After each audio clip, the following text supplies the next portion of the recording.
What is sin? What is virtue? What is good and what is evil? What makes us authentic? What makes us happy or depresses us? What is true and what is false?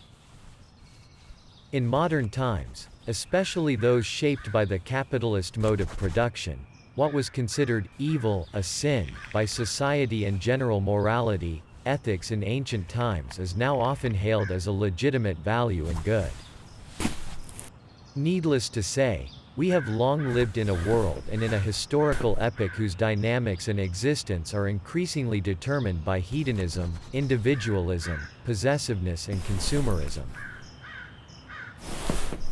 Have we really freed ourselves from the moral burden of sin? Have we become freer, happier, more authentic?